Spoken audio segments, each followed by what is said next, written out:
7 feminine tips for navigating a male-dominated work world. My name is Cassandra. I'm a Me Too whistleblower, an equalist, an activist, and a freelance artist. And this is my advice for anyone who feels outnumbered or alienated in the workplace. But first, a message for parents.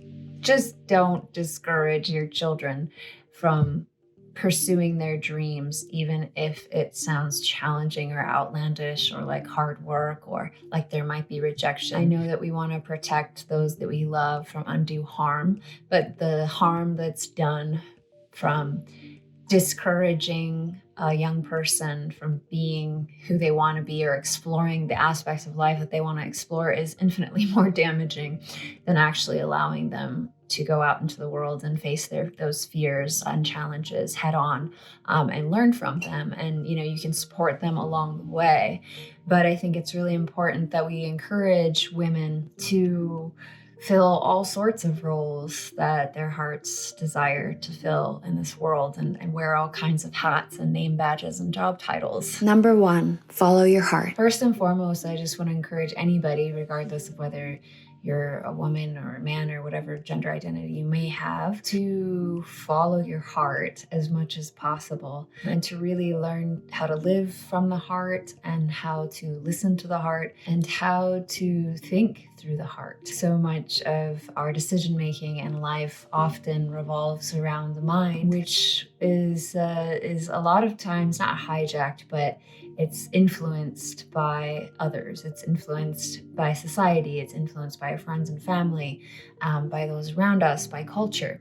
In order for us to really thrive as a species, more and more and more and more and more of us need to really center into our heart center, our soul, the authentic self, and find what not only comes naturally to us, but really what lights us up with joy. Following beauty can be a way of doing that, following joy. Just really listen to the body and listen to those subtle vibrations of self. And I know Oprah speaks at length, as well as lots of other teachers, about getting still in order to do that. And that has been very essential for me, as it was when I was a child, spending a lot of time in nature. And it has been incredibly instructive to just spend time alone and with myself, listening to these sort of deeper, more essential parts of our nature.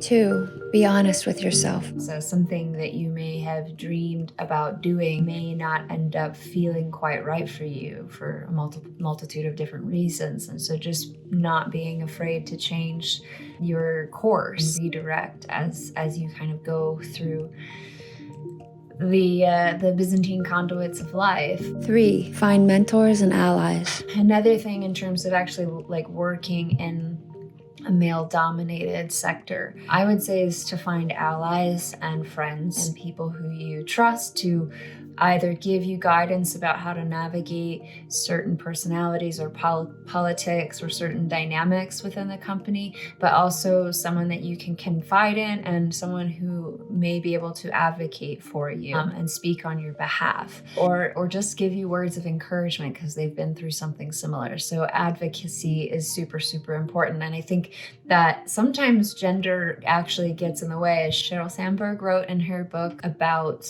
gender inequality in the workplace, she wrote about how oftentimes if it's a male-dominated environment, then typically men stray away, especially if they're married or in committed relationships, from advocating or mentoring young women because people gossip. And so getting away from these kinds of dynamics is challenging, and it takes courage, I think, on both the part of the mentor and the mentee, especially if it is a co-gender kind of relationship, but it can be done. And I experienced that kind of relationship multiple times when I was at Pixar and really felt so supported and encouraged in really invaluable ways by those mentorships. So I commend men who have the courage to kind of break the mold of, male to male mentorship and really step into the role of advocacy for young women.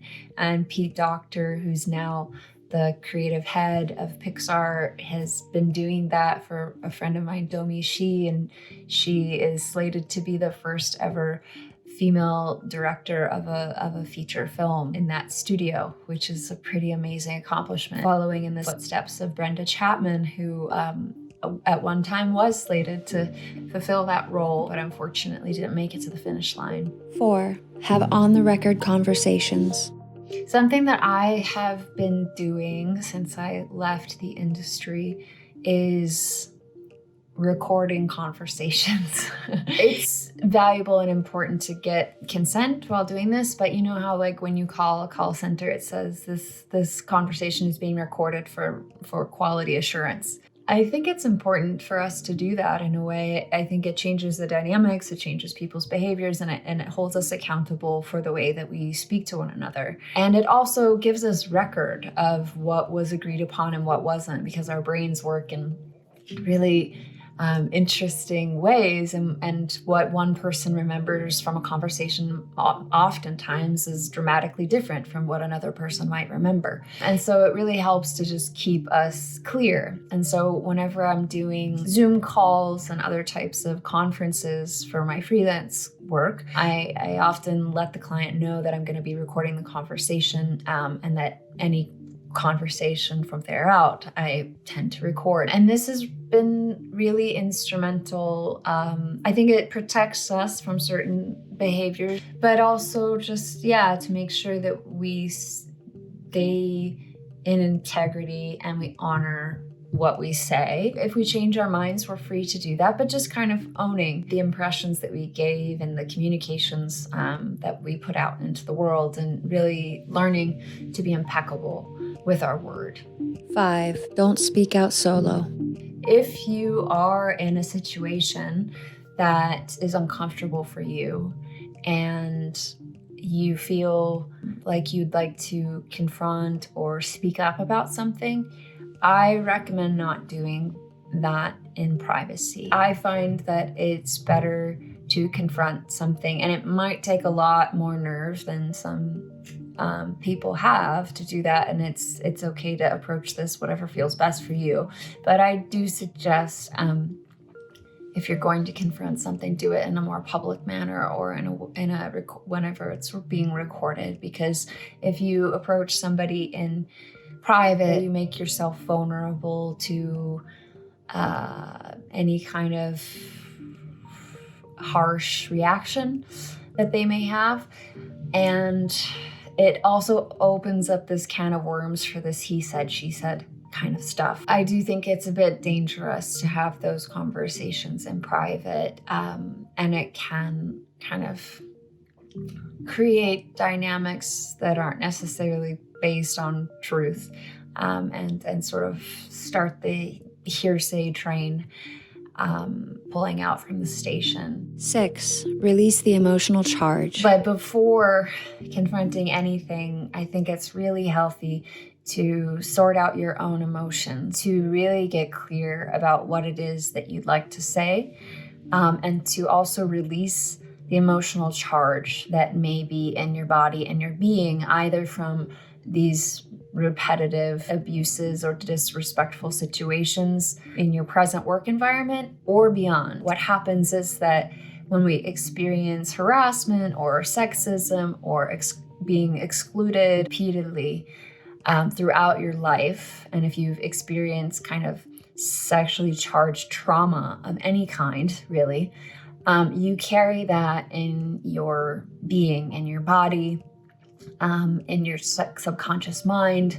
And so if a new situation arises that triggers those old stuck energies and emotions and feelings, they can explode. And that may look like crying or yelling or screaming or like shaking or sweating or freezing. You know, it could come out in a lot of different ways. If you feel like a situation is very charged for you and you recognize that there may be moments in your past that kind of reverberate and amplify the intensity of how you feel about that situation, then it's really imperative and healthy and helpful for the situation at large and all of those involved, if you're able to step aside and nurture your expression of all of that in your own time and in your own way, and in a kind of controlled environment. And so that could mean going into the woods and